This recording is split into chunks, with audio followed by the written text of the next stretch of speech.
En esta experiencia humana nadie cuenta con la verdad absoluta, pero tenemos la capacidad y libertad para elegir las creencias que conservamos y desechamos. En Jugando a Saber queremos brindarte un punto de vista que puede o no ayudarte a conectar con las personas que escuchas para tener diferentes perspectivas del mundo y las situaciones que nos rodean. Y si logramos conectar contigo, ya sería algo por lo que estaremos agradecidos. Mi nombre es Diana, me dicen Didi, y en este podcast estaré jugando a saber sobre temas de salud mental, emprendimientos, amistad, familia y más, desde mi experiencia y el de las personas que admiro y quiero que podrían estar invitadas.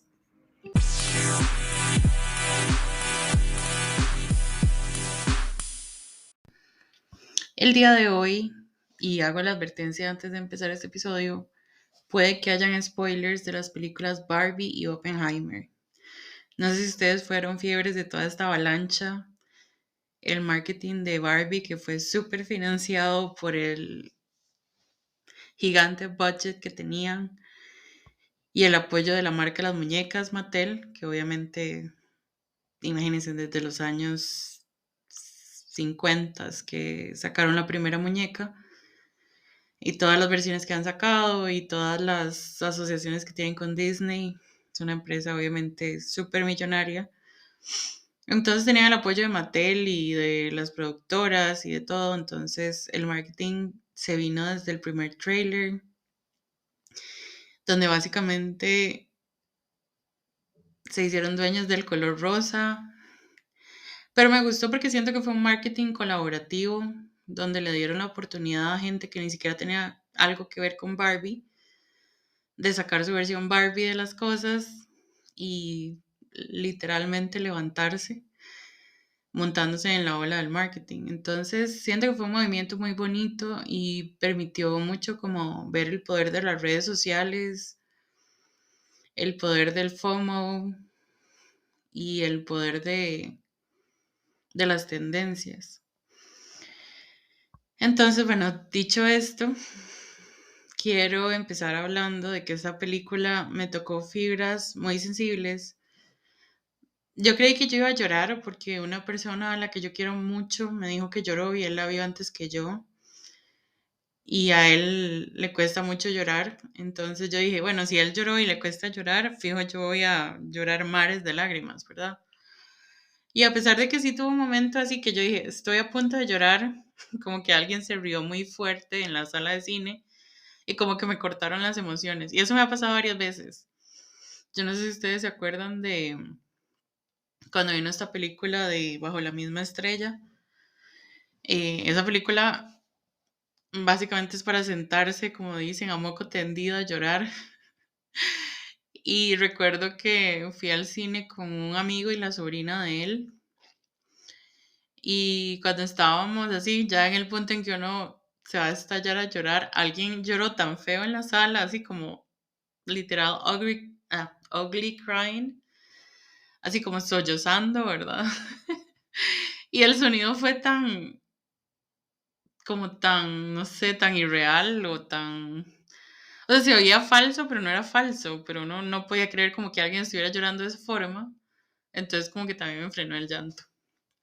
Y eso me pasó lo mismo, solo que fue como una risa. Entonces, quiero empezar porque si ustedes ven solo la parte superficial de la película, puede parecerles tonta y hasta un poco vacía. Y que solo tiene probablemente un pedazo de guión como muy clever. Sin embargo, si ustedes la analizan bien, esa película está llena de metáforas. Y por eso es que quería hacer el warning de los spoilers, porque lo primero es que siento que querían literalmente incomodar a los hombres, porque en esa película como que Barbieland es el mundo perfecto liderado por mujeres, donde los Ken son solamente un accesorio y casi que no tienen ni voz ni voto, solo existen. Y que su existencia básicamente es eh, para buscar la validación de las Barbies. Entonces, siento que es una manera cruda y muy satírica de mostrar la realidad de muchas mujeres, ¿verdad? Porque si se piensa cómo era la vida de las mujeres en los años 50 donde se creó la muñeca, pues ha sido un camino muy largo, muy duro y creo que todos los podemos ver, bueno, si son como de mi edad más o menos. Yo tengo 33 años, voy para 34 y si yo me remonto como a la vida de mis abuelas, yo tengo una abuela guanacasteca que si alguien es de otro país, Guanacaste es como la zona rural de Costa Rica donde hay mucho campo y donde literalmente las cosas a veces llegan tarde. Entonces, es una zona, ¿verdad?, donde tal vez hay un poco más de machismo y todavía está como más agravado. Y está mi abuela materna, que ella es Cartaga. Cartago también es semi-rural, podría decirse. Ahorita ya no, pero digamos en la época en la que ella creció, sí. Y ya después mi abuela se casó, se vino a vivir a San José, que San José sí es la capital, y donde mi abuela sí hay como matriarcado, pero como que la personalidad de ella, a pesar de que ella es así, la matrona de las matronas, como que actitudes y pensamientos de ellas no han salido del patriarcado. Entonces yo siempre tuve esos dos contrastes. Pero lo curioso es que ambas, o sea, ambas abuelas tuvieron una situación muy similar donde vivían con sus esposos, porque nunca se divorciaron, pero viven en esa situación de juntos pero no revueltos. Entonces es como que se hablan y todavía como que las mujeres hacen cosas por esos maes, pero ellos ya no actúan ni se tratan como marido y mujer. Entonces siempre me pareció bastante tóxico, pero a la vez también yo decía, madre, que rajado, ¿verdad? Que ambas familias, que son de lugares diferentes y que tienen tal vez una estructura familiar también súper distinta, que tengan la misma situación. Entonces yo siempre dije, como, madre, esto es definitivamente algo que yo no quiero para mí. Y a pesar de que tampoco quería la situación actual en la que estoy, que es como la eterna soltería, pues si me ponen a elegir, me quedo aquí y nunca estar en esa situación porque, ay no, yo no podría estar con alguien al que ya no quiero y mucho menos tenerlo ahí como de recordatorio, verlos todos los días. Pero bueno, volviendo al tema, este, hay una, o sea, hay una frase que le cala a uno demasiado porque, como le digo, lo toman con humor en la película, pero es muy cierta. Y duele que sea tan cierta porque hay una escena donde están como todos los ejecutivos de Mattel y todos los puestos de poder de Mattel cuando Barbie llega al mundo real y hay un intern, ¿verdad? Un practicante, que les va a informar, ¿verdad? Que Barbie está en el mundo real y que es la Barbie estereotípica. Y cuando él llega a informar eso, él como que se sienta en la mesa, pero él no es parte de esa mesa redonda porque él es básicamente un hombre sin poder, ¿verdad? Entonces, cuando llega Barbie, les pregunta que quién es el CEO y el CFO y todos los puestos altos de las compañías, y todos están ahí presentes y son maes. Llega el intern, y les dice, bueno, yo soy un hombre y no tengo poder, eso me hace una mujer. Y uno dice así como, ay, qué golpe tan bajo, pero qué cierto, ¿verdad? Y después hay otra parte donde el Ken le pregunta como a un ejecutivo que, que para qué necesita como ciertos estudios o tantos requisitos, si ya él por ser hombre merece como esos puestos, ¿verdad? Porque él estaba viendo como una presentación de un montón de imágenes donde se veía que el mundo era como gobernado y casi que dirigido por hombres.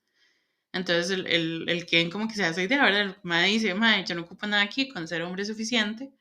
Entonces cuando le pregunta a ese ejecutivo como, hey, no basta con que yo sea hombre. Y el mae le dice, no. Y entonces Ken se vuelve y le dice como, entonces están haciendo el patriarcado mal. Y él le dice, no, lo hacemos bien, pero lo disimulamos mejor. Y yo dije, wow, eso también dolió por lo cierto que es. Y yo qué rajado. Pero es una lucha a la que uno sabe que le faltan muchos años y que obviamente se le agradece demasiado a todas las mujeres que estuvieron antes que uno, que le abrieron el camino y que tal vez la situación mía no es la misma que se tuvo que abrir mi abuela, digamos, cuando empezó a trabajar.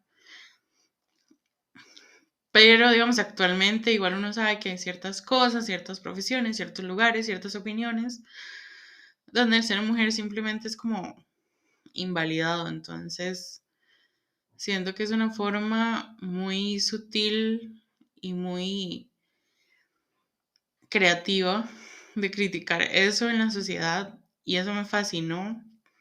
Porque obviamente hay muchas cosas que uno dice, madre, suenan tan estúpidas y tan obvias, pero cuando uno sabe y le da como ese contexto y ese trasfondo, uno dice, madre, esto es demasiado cierto y por eso me estoy identificando. Es como cuando se ve un meme, ¿verdad? Y dice, como, madre, sí soy. Algo así se sintió esa película. Entonces, también me gustó mucho que criticó un poquito al feminismo. Bueno, yo lo llamo feminismo tóxico, pero en realidad el feminismo en sí no es tóxico, solo que ciertas personas que creo que sienten que tienen la autoridad moral de decirle a otras cómo vivir su feminismo, ahí es donde lo vuelven tóxico. Y eso me gustó porque hablo mucho como de la hermandad entre mujeres, ¿verdad? Y que las mujeres son como las peores críticas de ellas mismas y que no hay nadie que sea más dura con las mujeres que las propias mujeres. Y eso es demasiado cierto. De hecho, eso me recordó mucho a mi amiga Charlene porque una vez estábamos hablando de todo esto, ¿verdad? De que ahorita está mucho como la cultura de la cancelación, ¿verdad? Entonces, a veces ni siquiera lo cancelan a usted por algo que está pasando en el momento, sino porque le encuentran algo que usted dijo en una entrevista o algo que usted publicó en cierto momento y que tal vez usted en ese momento era muy ignorante de ese tema. Y ahora, como casi todo queda documentado en las redes sociales, en las publicaciones, pues es muy fácil como vinear en el pasado de la gente. Y a veces cancelan a gente por cosas que dijeron hace más de 5 o 10 años. Y me parece injusto. Siento que todos los humanos tenemos derecho a evolucionar y a educarnos sobre muchos temas. Y probablemente en algún momento todos hemos sido ignorantes en temas que tal vez ahí ya nos manejamos mejor. Por ejemplo, les puedo decir que en mi familia hay muchas personas diversas.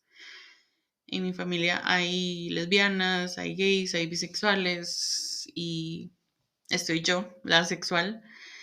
Entonces, siento que si usted le hubiera preguntado a mi familia cercana hace muchos años, ¿verdad? Como qué pensaba de la homosexualidad y probablemente le hubieran salido con toda esta basura cristiana de que todos los homosexuales se van a ir al infierno y que están condenados por vivir en pecado y todas las varas que casi siempre se escuchan. eh, que de nuevo, ¿verdad? No estoy criticando la religión en sí, sino usarlo de escudo para condenar a otras personas. Y si usted le pregunta hoy en día, una gran mayoría de mi familia ya es como más relajado con esos temas. Entonces, para llegar ahí, ¿verdad? Tuvieron que pasar por muchas discusiones, por muchos enfrentamientos y por mucha convivencia, porque yo siento que yo, al tener tantos amigos gays, se los he presentado a mis familiares. Obviamente mis familiares caen esas personas, entonces ya saben que como esas personas son tan buenas, no tienen que separar, ¿verdad? A las características de la persona. Entonces siento que eso es lo que vuelve a las personas más tolerantes con muchos temas. Y pasa con todo, pasa con todo. O sea, siento que el hecho de lidiar cuando nos agrada alguien que tiene una característica que generalmente no nos gusta, es lo que nos hace considerar que tal vez eso no sea tan malo. Y en esa cultura de la cancelación, muchas veces, como les digo, y les pasa más obviamente a la gente famosa, tal vez un autor de un libro o un artista, un pintor, llámese, no sé, un ilustrador, un cantante, tal vez, como les digo, ha dicho algo ya sea homofóbico, misógino o lo que sea, y lo cancelan en ese momento por algo que dijo en el pasado. Y la cultura de la cancelación ni siquiera da al cancelado la oportunidad de defenderse de lo que había dicho o de darse un lado de la historia, ¿verdad? O tal vez hasta disculparse si la persona lo quisiera. Entonces yo comentaba con mi amiga ¿verdad? Que a veces estaba como este dilema de que si hay que separar al arte del artista, ¿verdad? Como que, por ejemplo, por poner un ejemplo, ¿verdad? Esto no estoy dando un ejemplo concreto, pero a mí me gusta mucho el autor Stephen King y digamos que él ahorita dijera, no sé, dijera algo súper misógino. Entonces ya por eso yo decía, ay, ya nunca más vuelvo a leer nada de Stephen King, ni voy a ver las películas que estén basadas en libros de él. Entonces, ok, ¿qué hago? ¿Separo al arte del artista? ¿O cancelo todo lo mismo? ¿O me averiguo mejor las cosas? Entonces la vara, o sea, siento que es tomar en cuenta todas las caras de la moneda y ver si esa persona sigue siendo la versión de la persona que había dicho ese comentario que me molestó. Y eso pasa con todos los humanos, madre, todos los humanos en algún momento hemos dicho o hemos hecho algo que hiere a alguien y probablemente al acordarnos pensamos como, mae, qué feo, ¿verdad? Hice sentir mal a esta persona o dije esto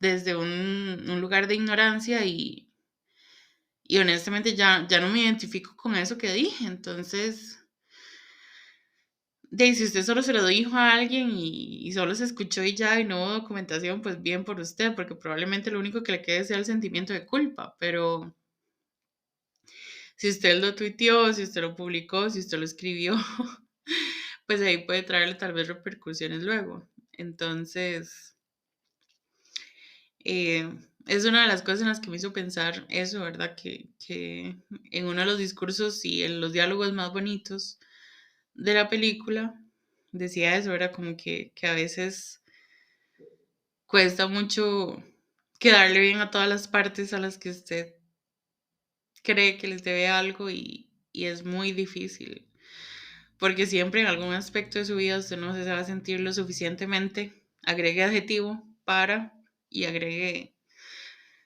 en la meta, ¿verdad? Entonces, eso también me pareció algo como súper inclusivo, con lo que creo que cualquier ser humano se puede identificar.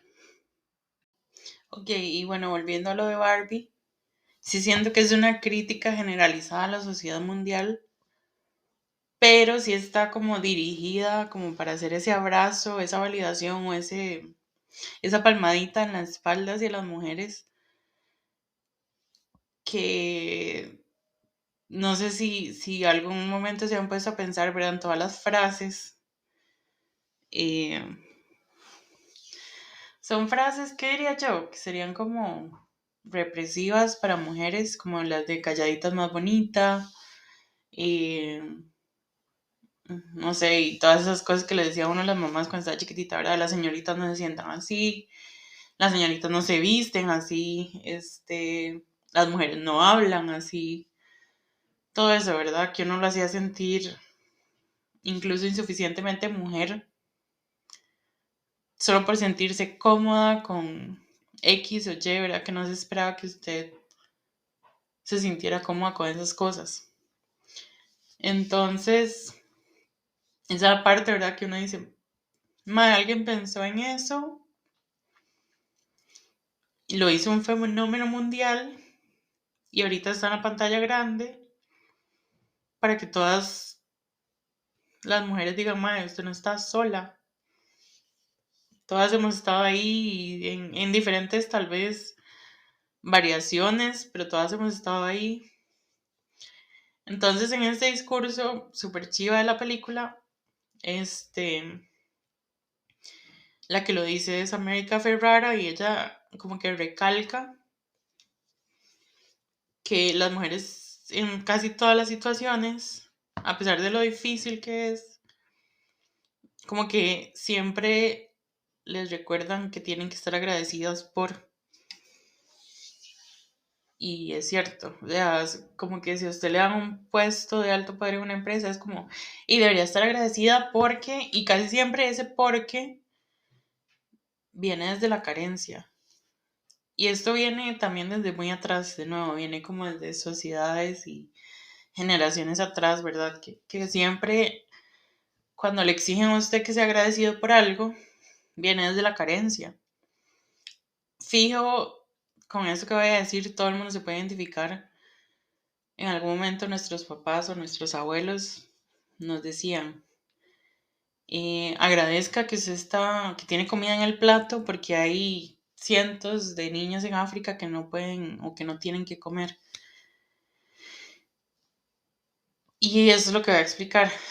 Sí está bien estar agradecido por tener alimento porque obviamente es algo bueno, ¿verdad? Es algo que es una necesidad básica, pero hay que agradecerlo por el hecho de que es una necesidad básica, y no porque los demás no lo tienen, no porque por la gente que no lo tenga usted tiene que estar agradecido.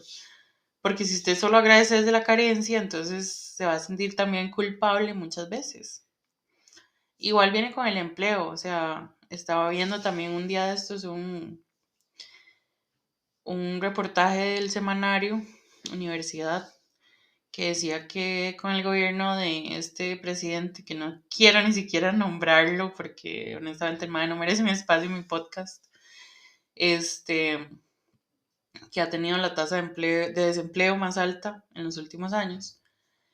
Eh, y también, ¿verdad? Como que cuando la vara está así de ruda, la mayoría de gente es como, ay, agradezco que tienen empleo. Y sí, obviamente uno agradece que tiene empleo. ¿Por qué? Porque el empleo es el que le deja a usted pagar sus recibos, sus deudas, sus préstamos, su casa, todo. Y, pero hay mucha gente que le va a decir, como agradezco que tiene un trabajo porque hay 80.000 personas en el país que no lo tienen. Y esa es la vara, o sea, ¿cómo le va a sentir usted eso, verdad? Como obligado a que si ya ese trabajo no se vuelve agradable, usted tiene que quedarse ahí. ¿Por qué? Porque tiene que estar agradecido que tiene uno. Entonces es lo malo de la carencia, que siempre lo hacen a usted pensar que solo por el hecho de que eso exista, por toda la persona que no tiene eso que usted tiene, debería de aceptarlo de la manera que sea y como viene. Y eso es lo que está mal. O sea, si usted ahorita tiene un trabajo que le gusta, que le está dando lo que usted necesita y que tal vez hasta lo esté haciendo sentirse realizado profesionalmente, pues sí, agradézcaselo al universo porque qué chiva estar en ese lugar. Pero si usted está en un trabajo donde se siente miserable todos los días, donde usted detesta que lleguen los lunes, donde usted está anhelando todas las semanas que lleguen los viernes y tras eso el fin de semana se le hace demasiado corto y ya es lunes otra vez, porque va a estar agradecido por esa situación, o sea, es ilógico. Entonces, en ese caso, yo siento que imponerles a otras personas que estén agradecidas desde la carencia es súper, súper nocivo para la salud mental. Entonces, es otra cosa que me gustó mucho de la película, ¿verdad? Que recalca eso, ¿verdad? Que las mujeres, especialmente, casi siempre se les impone que sean agradecidas solo por el hecho de que muchas mujeres antes que ellas no tuvieron lo que ellas tienen hoy en día. Y de nuevo, eso también es súper tóxico. Entonces, no, dejemos de hacer eso. Y bueno, si no han visto Barbie, vaya a verla. Yo siento que tiene ese balance justo entre me está haciendo reflexionar de mi vida y me estoy riendo mucho por todas las situaciones que me hacen recordar a mi infancia. Porque en la parte en que Barbie estaba como sirviéndose el jugo imaginariamente y sirviéndose su comida en el plato y cambiando de ropa, ¿verdad? En, casi que en un chasquido y bañándose sin tener realmente agua y vistiéndose en un abrir y cerrar de ojos, o sea, todo eso fue como una oda súper espectacular y artística hacia la infancia de las que jugamos con Barbies. Y eso desempolvó muchas memorias súper cargas que yo tenía de mi infancia, porque este familiar que les digo que quiero mucho es mi primo. Y como les digo, ¿verdad? Obviamente nosotros crecimos en los 90s, donde existía este personaje, el padre Minor, que si el padre Minor decía que algo era satánico, toda la gente católica empezaba a quemar las varas que él decía.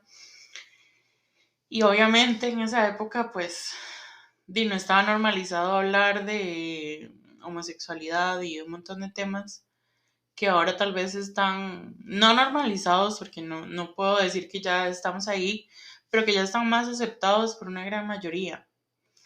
Entonces, recuerdo que a mi primo le encantaba jugar Barbies conmigo y tal vez se lo hacía dentro de la casa y se justificaba que al estar jugando conmigo el madre tenía derecho a hacerlo. Pero se imaginan que en los 90 un chiquito hubiera pedido para Navidad unas Barbies, probablemente lo hubieran exorcizado.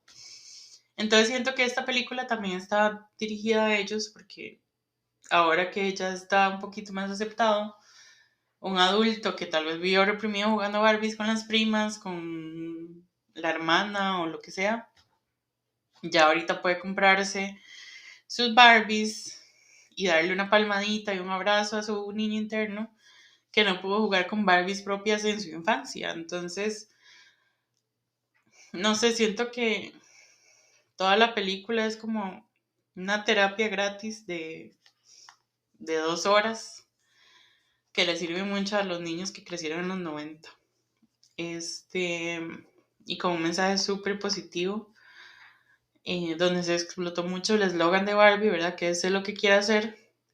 Creo que en este caso, ¿verdad? En la película le están diciendo sé lo que quiere hacer a todo el mundo. Entonces, siento que también de manera muy indirecta y tal vez también muy maquillada, está también defendiendo a la población trans. Este, que hay una parte ahí también que está la inventora, digamos, de Barbie, que se llama Ruth, que es la creadora de Barbie. Entonces como que Barbie le está diciendo que ella quiere quedarse en el mundo real y seguir siendo humana. Entonces le está pidiendo como cierto permiso a Ruth y ella le dice como, el hecho que yo te haya creado no hace que yo tenga que darte permiso para todo lo que quiera hacer, porque ese no es el propósito.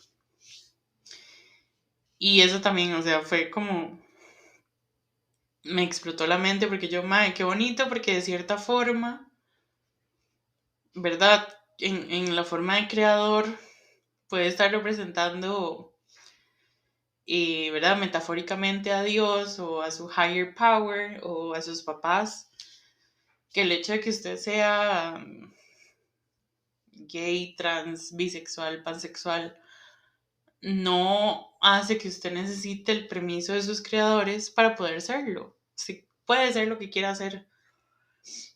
Incluso si no quiere ponerle una etiqueta a eso que usted es, también está bien porque eso es lo que usted quiere ser, una persona sin etiquetas. Entonces, no sé, desde mi punto de vista, todo tiene una metáfora así como súper gigante, súper linda, súper artística, súper colorida. De hecho, también hay una escena donde los Kens están batallando. Y no me acuerdo si era la voz narradora o alguien que dice como qué estúpidos se ven luchando por algo que al final no sabe lo que están haciendo. Y siento que esa también fue una manera muy sutil de decirle a las potencias mundiales que se ven demasiado estúpidos peleando por territorio, por poder, porque ¿qué cambia eso? O sea, yo siempre lo he dicho, al final los que mueren en las guerras es gente que no va a tener literal el terreno o el poder por el que están peleando. Entonces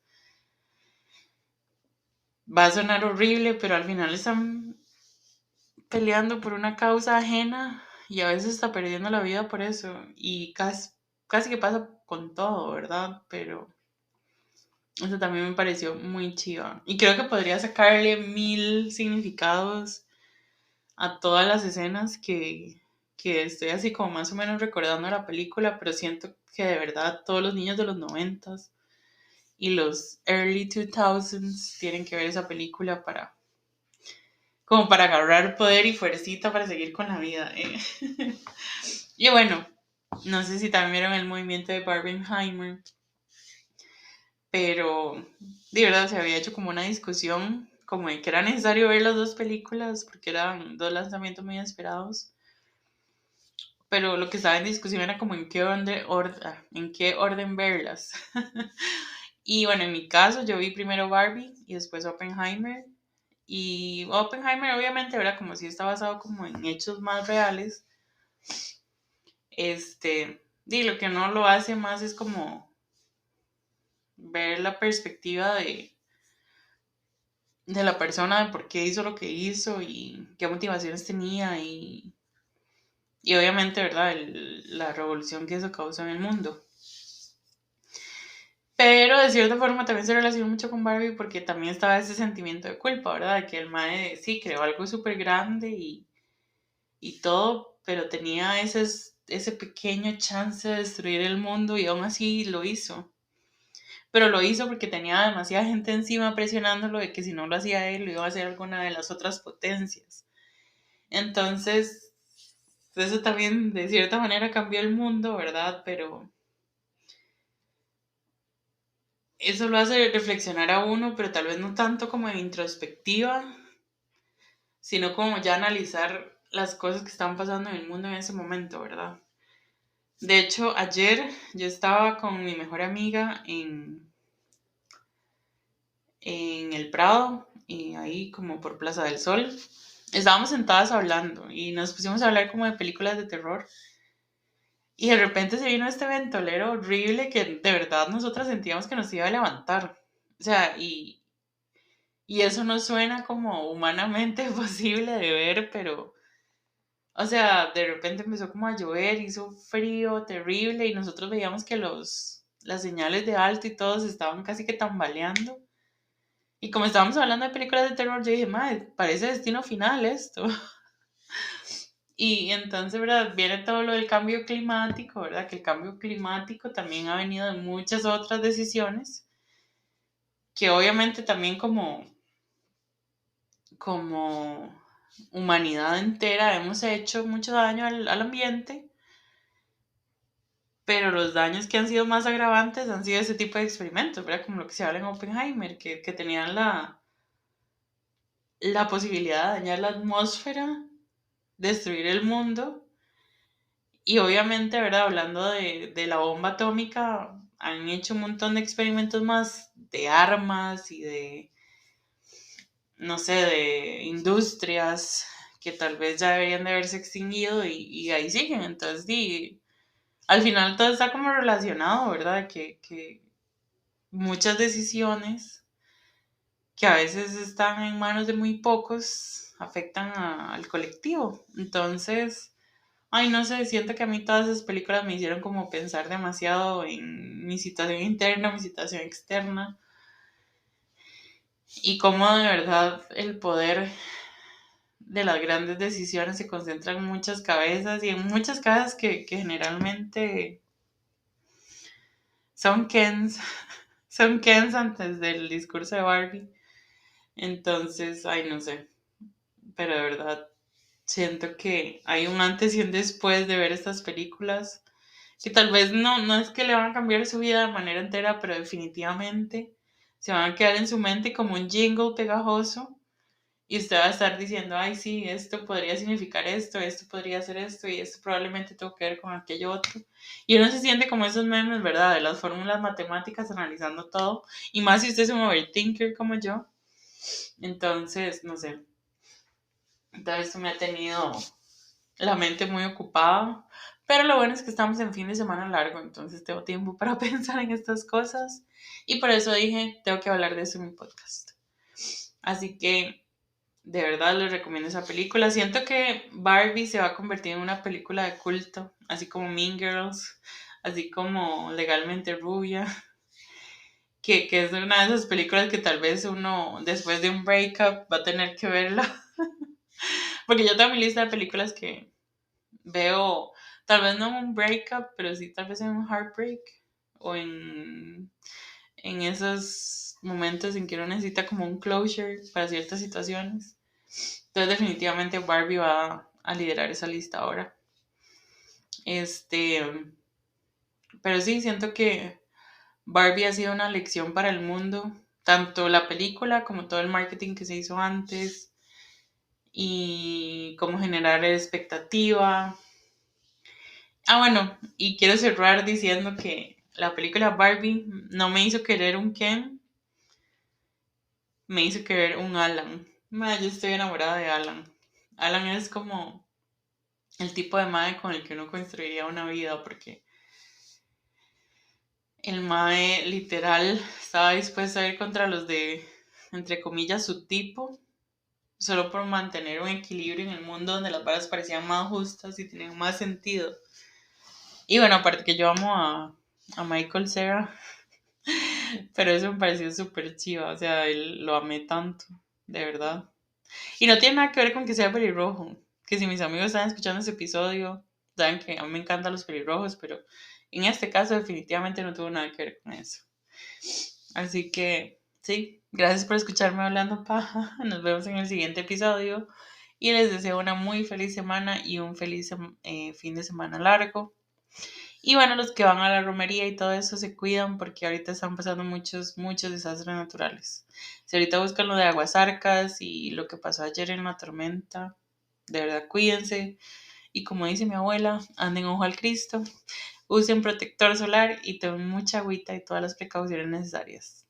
De verdad, los mejores deseos y nos vemos en la próxima. Si te gusta este podcast, no olvides recomendarnos a tus amigos y familiares si crees que algunos de nuestros episodios podría ayudar a alguien de tu entorno. Recuerda también seguirnos en Instagram y Facebook como Jugando a Saber si quieres enterarte de todos los nuevos episodios y temporadas que están por venir. Y gracias de antemano por todo tu apoyo.